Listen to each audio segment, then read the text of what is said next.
Okay, take 3. William Reid Watches podcast. I'm joined by my co-host Josh. This is now the 3rd time that we have recorded it. First time we forgot to hit the record button. The second time we both looked chalk white and the lighting was all wrong. So the 3rd time we're now, I think we've got it perfect bang on. 3rd time lucky, for sure. It looks good. So I think we're going to kick off. Josh is... we're just going to get right into it. Josh has got some quick fires for me. Quick fire, getting to know William, getting to know the business. I think like, a bit of an outline of what the podcast is going to be. Yeah, I think would be quite good from the start. So, I've been asked to do a podcast YouTube channel for a long time now. I think by loads of people. We've probably just not had the infrastructure quite yet to make it happen on a regular basis. But we seem to now have a bit of a roll going, and 2024. We're thinking that we're going to bring you 2 of these a month, so one every couple of weeks. And then if there's more demand for it, we'll do one on a weekly basis, but we don't want to bore you too much at the start. So let us know in the comments kind of what it is you want to hear from us, see from us, not even podcasts, just outside of the podcast. So it's basically, it's obviously going to be about watches, that's a given, but coupled into that, it's going to be a lot of stuff that I'm interested in, that you're interested in, and just kind of a lot of interest that we both have. Stuff we talk about, football, we talk about watches, cars, all day, every day. Clothes, loads of stuff. So, so anyway, we'll kick off. Josh will start us off. Quick fire questions. Right, you ready? I'm good to go. Let's go. Watch how this isn't going to be quick. Favorite watch brand? AP. Release of the year? Cactus Jack, AP, Travis Scott collab. Straight with the watches. Favorite fashion brand currently? I want to say a brand called Ask Yourself, and it's not spelled like that. I think the Yourself is YURSLF. Oh, alternative. Nice. Yeah, it's a brand from LA. Pretty cool. BTEC Chrome Hearts, but we'll move forward. The car release of the year? Rolls-Royce Spectre, or I would say Ferrari Purosangue. If I had to pick one, I'd have a Ferrari. Yeah, no Cybertruck in the mix. Shoe of the year? Shoe of the year. I did get the Cole Buxton shoe. You've not had them off your feet? 3 weeks ago. I've had them on quite a lot. I do like them. It's kind of mixed between like a Mihara and a Common Project. Yeah. Kind of? Common Project's upper, and then like an Alexander McQueen. Alexander McQueen kind of sole, but kind of Mihara laces. Yeah. Nice little hybrid. Your dream car? F12 TDF, Ferrari F12 TDF. Favorite restaurant? Globally? Well, you are a man of travel, so... globally, I want to say 11 Madison. If we're talking about London restaurants, I want to say Bar de Pré on Albemarle Street across from Arts Club. Very good there. Your favourite holiday destination? Capri. Went last year for the first time. Unbelievable. Loved it. Easy one. Your dumbest purchase? Dumbest purchase? Forever. Yeah, my car last year. Not great. Lost a fortune. Not a good purchase. Musician of the year. Who were you bumping the most last year? Don Toliver, for sure. 3 inspirational figures. I want to say Winston Churchill. I want to say Jay-Z. Although that could be controversial. It's an easy one for you. You love Jay-Z. Jay-Z, with this whole stuff that's going on with P. Diddy and stuff right now, I don't know if that's going to age well, that comment. But and third, I want to say Scott Disick, early 2010s era, when he was like the man with the Kardashians. When he was on smoke, on his bullshit. He was cool by then. Big chains. Your best TV show and favourite movie? TV show Succession. I love what that's about. It's actually cool. It's like the subtle flexes you see in it, like when he's got the green monkey hat on. Yeah. Green Monkey's a golf course in Barbados that you can't play unless you stay at Can't buy the... Is it Sandy Lane? Sandy Lane, but you can't buy the merch if you don't stay. Yeah, you can't buy the merch if you don't stay or play at the hotel. It's like unbelievably expensive. What is it, like $4,000 a round or something? Where they charge it for the round. So I would say subtle flex, matter. Succession, and my favourite film would be The Big Short. Absolutely, hands down. Very cliche movies. It's not, mate. I've watched that 100 times and never get bored of it. Best footballer of all time? Well, cliched answer is Ronaldo, Messi, right? Don't want to hear that. In my era growing up, Ronaldinho. Damien Most Duff. Exciting, definitely. Your go-to drink? Or Henry Larsson, actually. Go-to drink? Tequila, soda, lime, or a Noam beer, or any pale blonde lager. 2 of those and he's on the floor. If you could have a superpower, what would it be? Invisible, for sure. And why? don't know. Just imagine being invisible. You can go anywhere you Well, everyone want. says fly, but yeah, you could. Yeah, walk no, on but a you can plane. still fly as a human, but you can go anywhere you want, be invisible, That's true. be in any room, any conversation, sneak up on people. And what was your purchase of the year?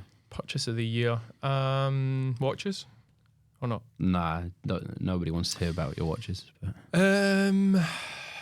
Probably want to say that Sakai jacket that I bought last year. Really like that. It's cool. I actually don't really wear it that much. In fact, I wore it for my birthday at the weekend. You did. That's probably Had the it first on time. twice outside of that. Yeah, it's probably the first time I've worn it in ages. It's a bit loud to be wearing it on a daily basis, but. And the final question for the quickfire is: if you could wear one clothing brand for the rest of your life, what would it be?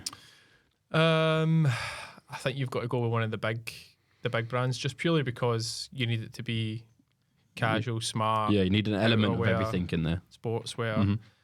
Probably going to go Prada. No low OP, Tom Ford. Nah, Uniqlo. Loro's a bit too fancy for me. Tom Ford doesn't do enough, I don't Too think. fancy for me. LV's a bit mainstream, so I'm going to go Prada. Unbelievable. Right, well, like I And saying said, that, I do have a Prada ski helmet that I bought 2 years ago.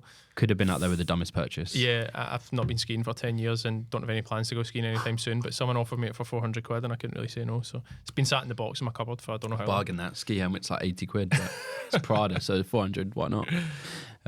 Quickfire, happy? Quickfire was good. It's funny because that is actually the third time we've done this. The first time it was a complete, like, But you didn't know what was we coming. have changed the questions a bit to try and keep it fresh. Yeah, we have. To try and keep it fresh, not like the same fucking quickfire questions every time. Like I know the answers. And, right, we'll move on. We're today's the 8th of January, so 8th of Jan, yeah. had a big celebration over the weekend, didn't we? Yeah, it was my birthday over the weekend. Most important day of the year. Here we go. I mean, it's such a crap day to have your birthday, but so close to Christmas. But yeah, listen, it is what it is. Couple of beers, bit of dinner. It was nice. Couple of beers, but dinner, mum and dad. It was nice. It was Your good. biggest celebrations this weekend, though, right? This weekend, Let the people know. yeah, I'm going to Paris with the boys this weekend. Kind of impromptu boys trip. They booked it, paid for it. So I'm looking forward to that. Bit of shopping, bit of dinner. Bit of shopping, bit of dinner. Civilised. Civilised, nothing too manic. And then we're only there for 24 hours. Really, I fly on Saturday morning and I get back Sunday night. So it's not a long one. Peep But the yeah, story. I was in Paris last year with Luke, and I think I was there for a grand total of 12 hours. So it'd be good to actually go And back. how much did you spend in 12 hours last year? Let's not talk about that. But Yeah. it'd be good to go back. Yeah. Good to go back. I'm looking forward to it. Good to see. Right, and let's recap 2023. Like I said, fresh into 2024. How have you found the last 12 months in the watch industry? Interesting 12 months. Unexpected first 6 months of the year, I think. The first 6 months of the year I really expected to be quite slow, just because prices were coming down the tail end of 22, and I expected it to be slower than it was, but actually wasn't. The first 6 months of the year were really good. Sold some big pieces, sold loads of sports stuff. It was great. First 6 months were really good. The last 5-6 months were definitely a lot slower. Yeah. In comparison to the first 6 months, but if you take the year as a whole, it was definitely a good year. I mean, it's hard to compare, I suppose, from 21, 22, and then going into 23. The 2 years prior, 21, 22, it's like the best years, right? Yeah, those were the best years, I think, in the luxury goods industry as a whole. I don't think that was just specific to watches. I mean, everything was up. Cars were up, clothes were all of a sudden fortunes. Houses were up. Yeah, everything was just a fortune. So I think a great couple of years in the luxury goods industry as a whole, which I think is difficult, because if you ask someone now who's been in the luxury goods industry for more than 3 or 4 years, then they have got a good base point to base what a good year is and a bad year is. If you ask someone who's been in the industry for kind of 2, 3, 4 years, then their base level, what they're basing a good and a bad year off is some of the best years that the watch industry or the luxury goods industry's ever seen. So yeah, it was good. It was fine. It was the wheels were turning. We sold loads of stuff, bought loads of stuff, so can't complain. Still buying lots of stuff. Still buying loads of stuff. Not selling as much, but still buying a lot. Buying an awful lot. Was there a month that was... buy or die, actually, as Roman Schaff would say. There you go. Sorry. Was there a month you thought was better than kind of any other, or last year? There wasn't really one that stood out from the rest. I mean, there was one that we did sell more watches than the other months, but that could have been any month. It's not specific to a certain event or whatever was going on. I think it was March, April time. We kind of sold loads more, but it wasn't of one kind of watch. It was just a range. We just were quite busy at that time, which could have just happened for any month, really. And then the downtime. So if there was a quiet month, were you dabbling into like any other markets? Anything of interest for you? I think I'm quite lucky in meeting people over the years of buying and selling watches. You get to know people that are plugged in other industries, personal shopping, luxury goods, bags, cars. You do tend to be able to get some business from those markets. I mean, we sold a couple of Birkins last year, which was really good. I won't go into the details of the sales because I don't know if the guy that I sold them with wants I didn't realise bags could be that expensive, to be honest. Yeah, wants people to know. I think we sold a Himalayan Birkin last year, which is crazy, over 200,000 euros, and a green croc Birkin with diamond hardware, which was more expensive than the Himalayan one. So yeah, it was good to get them done. I think that's just something that goes hand in hand with buying and selling watches. Yeah.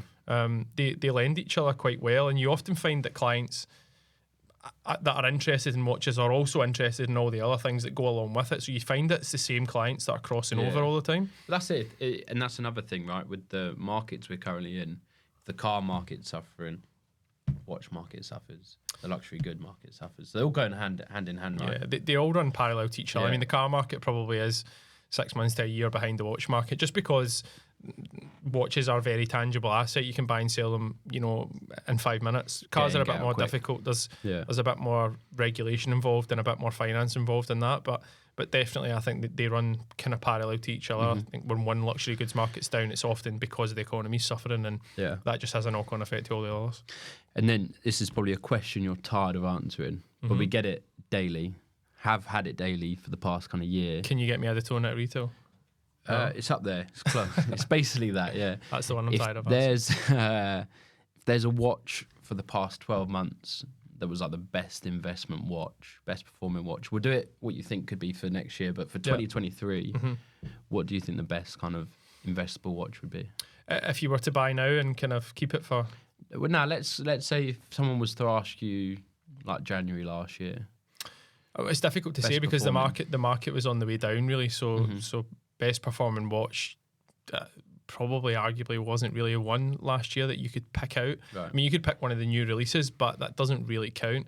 I think if you had money right now, if we reframe the question to say, like, look, if you had 30,000 now, what would be the best investable watch? Yeah, well, 2024 then. I think you find, obviously, the cliched answer would be a Rolex Daytona, but I would try and give you a bit more value than that. It's not why people are tuning in to listen to what every other watch dealer is going to tell them. So, AP released 50th anniversary range of all the Royal Oaks. I think it was a couple of years ago. They only made them for a year. Released them when the market was on its way down. They kind of flew under the radar a little bit. They probably released too many models. Basically released every Royal Oak exactly the same, only it's got a 50th anniversary stamp in the rotor on the back, which is a subtle difference, but right now you can pick those up for the exact same price as a regular Royal Oak. So like a 15500 ST, you can pick up the 50th anniversary 15510 ST for exactly the same price, or in and around kind of 1,000-1,500 quid more. You had a few for of them, me, right? Yeah, I mean, customers have came to me to sell them, and I've given them advice to say, look, it'd probably be a better idea if you not to sell it. If you can afford to keep it, which obviously they can, but some people just get bored of them and want to sell them. So that's a watch that has the potential to be 45,000-50,000 in the next few years. Where are they sitting currently? They're in around 30 to 33,000 right now, depending on the dial and the age and if it's been used or not. Yeah. But definitely that's where I would be putting my money if I had 30,000 to spend and I wanted something that had the potential to be a lot more than that. I think that's a good place to put it. Yeah. And then release of the year. So key highlight in the watch world. Was there any? The Cactus. Yeah. Cactus AP Travis Scott collab was cool. Forward thinking by a big brand, which often you probably don't see. Yeah. That was really cool. Brown ceramic. Yeah. So, I mean, they obviously have released that model in different variations before. They've got the blue one, the black one, the white one. I know Ed Sheeran done one for, I think it was this Divide Tour. Yeah, Divide Tour. Was it Divide Tour? Yeah, it was. Where he kind of done a one of one. They didn't really release a collab for that, but he done a one of one for himself, which is pretty cool. They've kind of went on to release one with Travis on a kind of Kevlar fabric strap, All brown. All brown ceramic with a few like details in the writing and the Cactus cactus Jack and the name and stuff, which Yeah. is really cool. So I think that's probably the real release How of the year many for released? me last year. I think it was just in and around the 200 mark, maybe just a little bit less than 200. 200 watches. Yeah, a couple hundred Yeah. watches. Don't quote me on that, but it's close to that. Yeah, I think you're right. the retail price was just over $200,000. And that was the release in October. We're now January. Have you seen any like on the market? I've seen a couple for sale. Yeah. I think the first one I was offered was $500,000, just over. Which, to be fair, you did a video as soon as it was released, and that was where you kind of priced that, right? Yeah, I think it's 2.5 times the retail is a kind of golden number in terms of stuff being released in small quantities. So I think it was kind of hazard, I guess. I don't see that watch going for crazy money right now. It depends on where Travis's career goes. Yeah. Also, Well, I mean, obviously, he had fallen off this time, 2 years ago? No one wanted to collab with him, so it's that's turned really that around dependent quick. on how if he then becomes, super famous, not that he's not super famous now, but if he becomes a bit of an icon, Yeah, then Drake maybe figure. 10, 15, 20 years time, those watches could be worth a lot of money. Yeah. There's not enough of them for them ever to go below retail, but definitely a cool release for last year. Yeah, cool.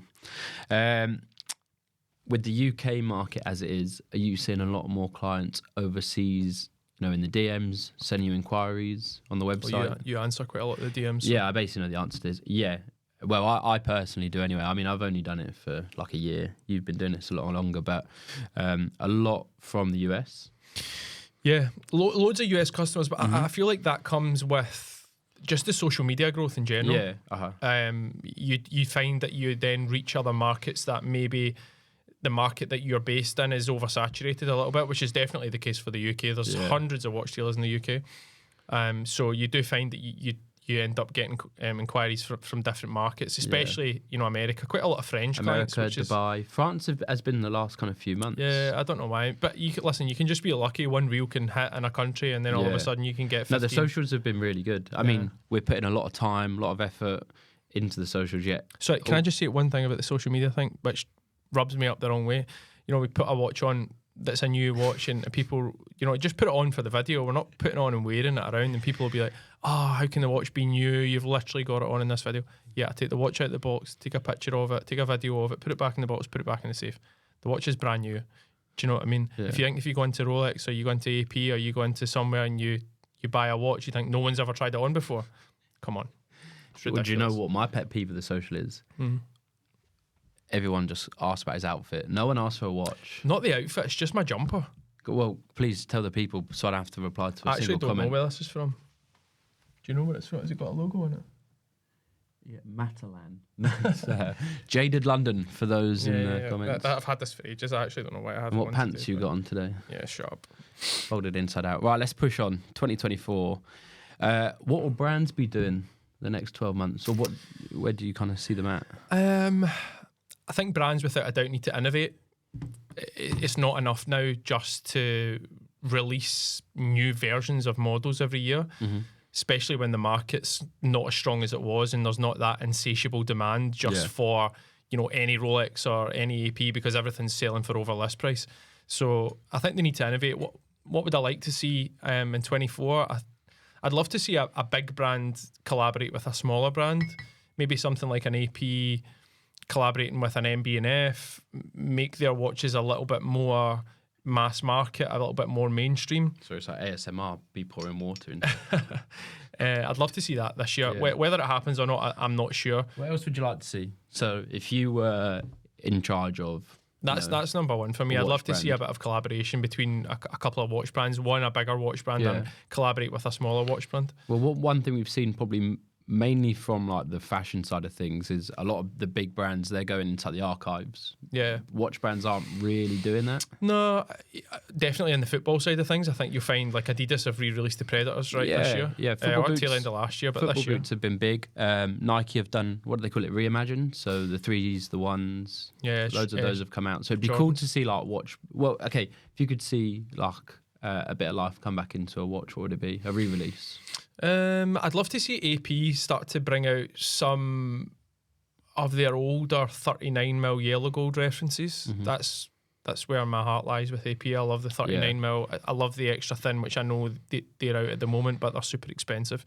I'd love to see maybe a couple of the old Chronos brought back, 39mm. I did own one for a while back 2021.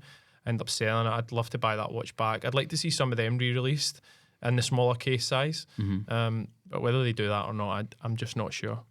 And where do you see the demand in 2024? In terms of like our clients hitting you up, I think the way you need to look at demand in 24 is it's price led, right? You will find a demand for stuff that's cheap, priced well, that's cheap enough. So it's not really where I see demand. It more relies on the price. If something's priced well, it will sell.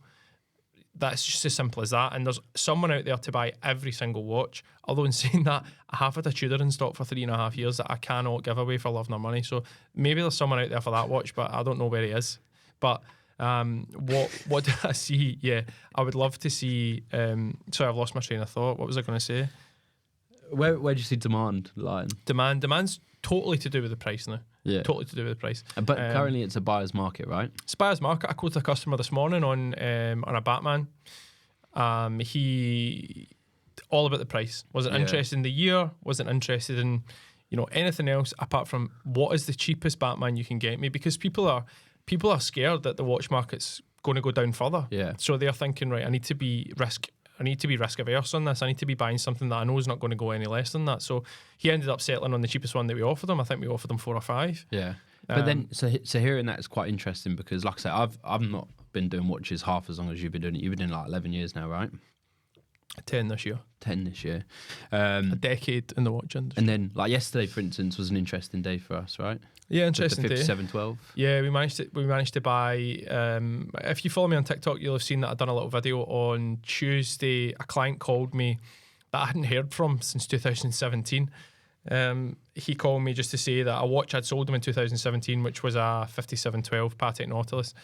He bought it in 2017, wanted to sell it. He paid £32,000 for it in 2017. It's now worth over double that.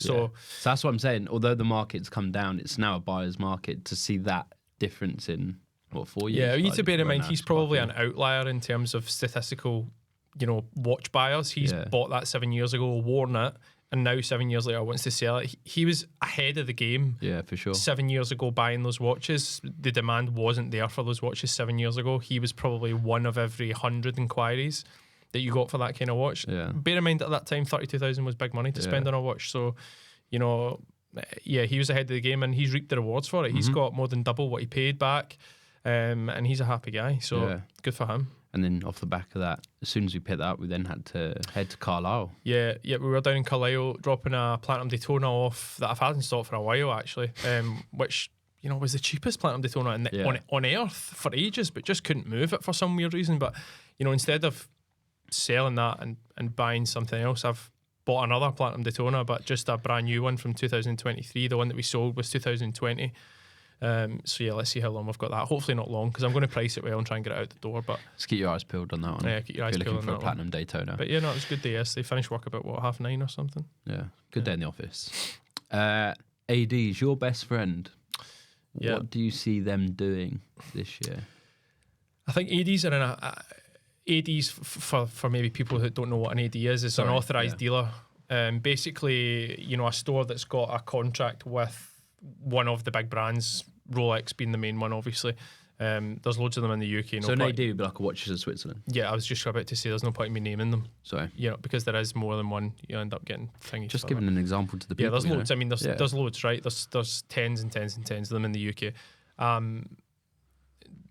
From my perspective, their customer service is dog shit. I think from most customers' perspective, unless you are one of the top 2% of customers, their customer service is crap. And it never used to be that way, because they were in a position years ago that they were giving discount off of watches, 25-30% off gold models, because no one was buying them. There wasn't really a lot of interest. Then all of a sudden, as the watch market started to heat up and people started to invest in watches, they become harder to get. Then COVID happens, they become super hard to get. And then the need to have good customer service goes out the window. So they're not interested and giving you good customer service. They're only interested in, Making you know, sales. if you don't buy the watch, I'll just sell it to the next guy. I'll just sell it to the next guy, because everything in that store went over list during COVID. Everything from Lady Datejust all the way up to, you know, the biggest gold models. Everything went over list, so there was no hard sell. So I think ADs are going to have to bring the customer service element back into their business a lot more than they have done previously, and maybe give their customers some more value on top of just selling you a watch. Yeah, I mean, we've heard some horror stories with people. We can do another podcast on some AD horror stories. For sure. Now, you obviously touched on it for last year. This year, any other watches we should be buying? Happy with the AP? Look, I think every year's decided by Baselworld, right? And the releases or the discontinuations that come from from that event. I think just get that up on your phone right now, and we'll tell the people the exact date for it. Yeah. Just type in Baselworld 24. That makes or breaks the watch industry for the year. The rumours have already started. Rumours will start February time. Rumours will start February time. The rumours will not be true. April. So it's in April this year. So rumours will start February, March time. Rumours won't be true. They never are. Ignore them if you hear them. There's been a Rose Submariner coming for 5 years. Do you know what I mean? And they've been discontinuing a Platinum Daytona for 6 years. Yeah. Even though they did discontinue the old reference, but just brought out a new reference last year. So yeah, that kind of makes or breaks the watch world for the year. Yeah. It's a buyer's market right now. Everything is Baselworld last year. What was the big announcements last year? So it was Daytona Platinum. Yeah. They released the 116-500 with the new bezels. Mm-hmm. So basically, rather than just having the ceramic bezels, they had then the material that the watch is made of around the bezels, which was a big release for them last year. So what I was saying before you cut me off and lost my train of thought, was it's a buyer's market. Everything is priced aggressively. So if you're looking for something right now, then you need to look back at what watches were going for pre-COVID and what watches were going for during COVID. And then, you know, if it was me and I was looking to buy something, now's a good time to buy. Yeah, absolutely. So things are priced aggressively, and dealers want to sell stuff because dealers aren't selling a lot of watches. Trust me. I speak to dealers every single day of my life, and, you know, rarely do you find a happy one. So people want to sell stuff. So, you know, customers can be aggressive on what they want to pay for stuff, and that's probably a position that customers haven't found themselves in for 18 months to 2 years. So yeah. Thanks very much. Yeah. Anything else? Yeah. Watch trends for the next year. Watch trends. Brown. Yeah. Brown. AP are ahead of the game with that, though. Yeah. Cactus releases brown. Little watches? Small watches for sure. I've been into small watches for years. Yeah, you have. I mean, it's funny, right? We posted the 1987 day date 4 months ago. Yeah. And still comments today. We get roasted. Well, I say we get roasted. A lot of people don't like men wearing small watches, which is just barbaric, to be honest. Yeah. I don't get it. Yeah, I mean, neither. But upsets a lot of people. It does upset a lot of people. Small watches have been cool forever. They just appeal to a small portion of the market. Yeah. It's a more classic style. It's not as brash in your face. Look at my watch. It's more if you know, you know. Small Cartiers have definitely came back strong. They've been coming back strong for a good year and a bit now. The Crash, for example, is crazy. Is a cool watch, but super expensive. Excuse me. Small watches are cool. We've got a few small watches in stock right now. JLC, Reverso. We've got Tank Louis, Cartier, and yellow gold. Smaller reference 5130J Patek, which is a World Time, and 37mm yellow gold, which is really cool. A few 36mm day dates. All of that stuff's really cool to me. I actually don't love a big watch. Like anything over 40mm for me is a bit too big. Unless it's small and slim, then I can get away with it. But 39mm is a perfect size for me. 15202 is a perfect daily for me, which is an AP 39 extra thin. Yeah. Perfect daily for me. To be honest, that's all I've really got for the watch side of things. It was just kind of personal goals for the business, yourself, for the Do you have any of the questions that people were asking? I do, but we'll finish up on the business. I'm not a massive one for setting personal goals for the business, that doesn't even make sense. Personal goals for me, I'd like to buy a bigger house. Goals for the business, I'm not one massively for setting business goals, because I feel like business goals can often become, irrelevant if your business model changes halfway through the year. So I think show up, work hard, every day, and do the things that you're supposed to do properly, and I think good things come. I don't think really I'm one for setting big business goals. I mean, obviously everyone has business goals. I'd love to sell fucking 10,000 watches this year. Yeah, but like achievable goals, let's just see what happens. I think if we work hard and do the things that we're supposed to do, those goals will come. Yeah, I mean, for me anyway, I'd love to see the Instagram, the TikToks keep growing. Yeah, definitely. I think it's great for exposure. It's great for getting the brand out there. We've got a few things coming this year that will hopefully boost those socials and I think it's good mentally to get a little bit of recognition. I think for the hard work that you put in. I think that recognition comes from oddly, not that I'm proud of it, but that recognition does come from likes, comments, views, for sure, replies. It's not a nice thing to say, but there is recognition that you get from that, and it does make you feel like you're doing the right things. Even though all the comments will still be about Williams knitwear. But we obviously teased the podcast when we first did it on Insta. We got a lot of questions coming, so we might as well just we'll run through a few. This is obviously the first one, so we don't want to start we'll question give you, heavy, but we'll do like 3 maybe. Let's do 3. Let's start off with at Lucas Smag. If I'm butchering any of these names, sincere apologies. For a watch enthusiast, how much of my net worth would be fair to spend on watches? Depends on how big your net worth is. Amen, sister. Such an open-ended question. How long is a piece of string? As much as you're comfortable with.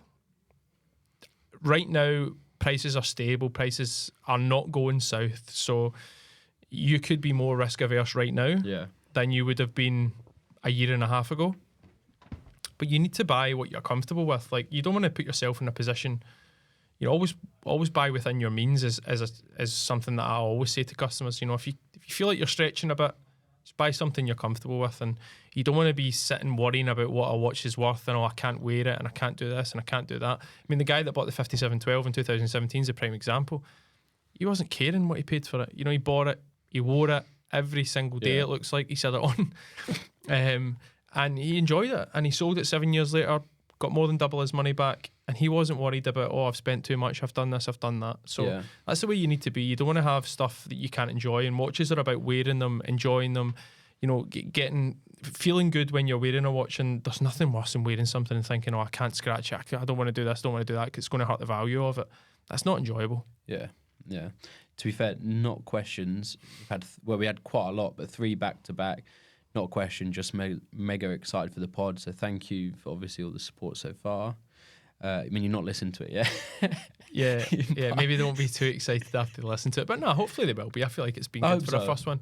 Listen, but the podcast is gonna grow and change as the weeks and months go on. The more that we do, the more that we're going to figure out what works, what doesn't work, what people like, what they don't like, and then it'll evolve through the next few months into hopefully something that everyone likes. But it's just another way of getting to know people, isn't it? And hopefully we're going to have some guests on as well. We'll get some guests on, maybe some clients that have bought and sold stuff in the past. It's always good to get someone else's perspective on a market. That, when you're sitting in a market every day and you're surrounded by things happening, it's good to get someone else's perspective. So I think we've got a couple of clients in mind that we could get on. Tap into like other markets. Like as soon as we put that up, there was a load of other influential people. They're really supportive that aren't in the watch scene. Yeah, it'd be good. Listen, good I think outsider looking in. Hopefully it grows to a point that people actually want to start coming on it, and we're not having. Hit us up. He wants to come on it. Yeah, I mean that would be a dream. Michael but Schumacher. I actually just seen that he done a thing with, is it the Foreplay pod, the Barstool guys? Yeah, amazing. I mean, I watched it last night. It's like a 15-minute thing, but this is going to be us in 5 years. We'll be playing golf with Tiger Woods. 15-minute thing, but yeah, really cool. Obviously, like you can kind of tell that when they are stood there, they're all like so nervous, which I like. Yeah, for sure. I mean, I can't even believe they managed to swing a club in front of that guy. They actually play better than they ever have. It was at Trent. Kind of didn't really play that well, but is it Frankie smashed a couple down the middle, which is cool to see. But Yeah, no, good. Tiger's cool guy Good for as them, well. massive. But obviously that comes from the tailor-made contact, Yeah, right? for sure. Yeah, cool for them. Right, pushing on. 2 more.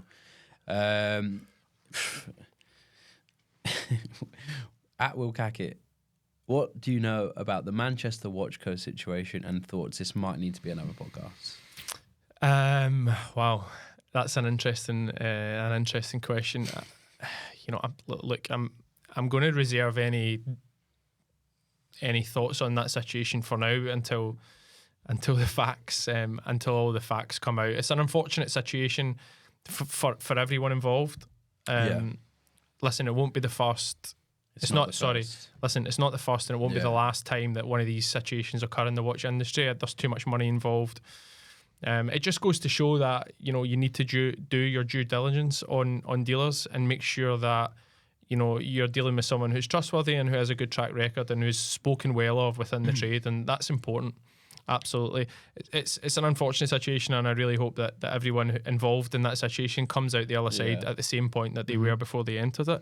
But maybe as the facts start to unfold over the next kind of couple of weeks and months, maybe we could revisit that and do another podcast on that. But let's maybe not. Let's maybe my God. Let's maybe not start off the new year with the first podcast. Calling on someone a negative out. note. No. Yeah, maybe. Where there was obviously more publicised one, Timepiece Gentleman, this year, but he's on from the what you read about them. They do seem quite similar. Yeah, they do seem like quite similar situations. Yeah. It's unfortunate. I don't know if people genuinely set out for a situation to end up that way, or does the hole just get too big to get out of, and then it's the only way out is to disappear. Yeah. I don't know. And then we'll do one more, shall we? At J.C03, what's your thoughts on the TikTok videos and watch deal negotiations in New York City? First of all, hats off to them. They've done a fantastic job for growing their socials and captivating an audience that no one knew existed before that. I mean, it's almost like its own TV series, isn't it? Yeah, there's loads of different characters. But listen, like, how had no one thought about that? Yeah. Previously, not in the UK because there's no hard to do. Well, not in the UK because it's nowhere near as fast paced in the UK as it is in America. I don't know. It's cool. I love what they do. Yeah. I definitely don't think that all the deals they do are legitimate deals. Like, I don't mean legitimate. I mean, like, they're maybe not real. Fake mazzals. Like, they're maybe let's do it for the camera kind of thing. Coin flips. But listen, I think there's some really influential, really knowledgeable people who work in that industry. It's John Buckley. Yeah, he's like the OG. I mean, he knows loads about vintage stuff. I mean, he teaches it. Like, I watch it. I'm not that knowledgeable, and he teaches me. If a watch dealer tells you that they don't watch it and they don't learn from it, it's bollocks. Of course they do. He's got so much knowledge. He's been doing it for a long, long time, and he deserves, the community that he's got right now. There's a lot of people that have piggybacked off the back of him and what's the other guy's name? The young guy, Vukum. Him and Vukum's kind of. I think they were the first. A lot of people have now then backed off of that. You got Moses now. He's now. You got Moses, which I actually seen. He done a thing with GQ, which I thought was quite. Which I thought was quite left field for GQ. He's a bit rogue for them to be doing. Gucci bucket hats. I don't know if that screams GQ to me. When I think of GQ, I think of elegance. Who's that? Like the famous model guy. He's a British guy. He done like D&G. Do you know who I mean? Yeah, he drives a Jaguar. Yeah, that guy. I was going to say David Gandy. David Gandy, yeah. Oh, okay, it is. Yeah, that's what I think about. I think about elegance, old money, GQ style. He was a bit left field for GQ, but listen, I think what they've done is great. Just goes to show the watch market, though, right? Especially the grey market. Yeah, just goes to show. Listen, without a doubt, I think what they've done is great. I think hats off to them for getting a community that's so interested and so active on their socials. And I think there's loads of stuff that I learn from the videos, loads of stuff that people learn from the videos. Do I think some of the deals are fake? Yeah, I do. But listen, it's part and parcel of how you grow on Instagram and you grow on TikTok these days. So nothing wrong with that, but they're definitely not all real. And then last question, just piggybacking onto the back of that. What are your thoughts on a coin flip? So, if those of you who haven't watched the videos, let's say we are doing a negotiation right now and I'm at 10,000 for a watch and he's at 10.5 and we can't come to the middle, maybe I'll say, right, I'll flip you for the difference. So if I win the coin flip, I'll buy the watch for 10. If I lose the coin flip, I'll pay you 10.5. It's a fun way to get a deal done. It happens trade to trade way more than it happens trade to retail customer. Yeah. I've done a few with retail customers before, but you need to have that kind of relationship. How often do you get burnt? I think I'm probably level 1, 2, lost to. It's a good way to make a retail customer remember the deal. It's a funny kind of little thing that will make sure that they don't forget. Sorry, excuse me, about the deal, but yeah, it's cool. It's a bit of fun. Like if you win, you win. If you lose, you lose. But listen, you've got 50% chance of winning, 50% chance of losing. So over the time scale of you buying and selling watches, you would think that's going to even itself out. Yeah. You're not going to be up, you're not going to be down, unless your heads a win, tails you lose. And in that case, then I would win every time. Clever guy. Anyway, peace out, love. That's thanks, guys. The first Why We Need Watches podcast is done. So any comments, any pointers, anything about you can hear us, whatever, just let us know in the comments and we'll try and rectify it. Just leave my hairline alone. But, yeah. Thanks, guys. Appreciate it.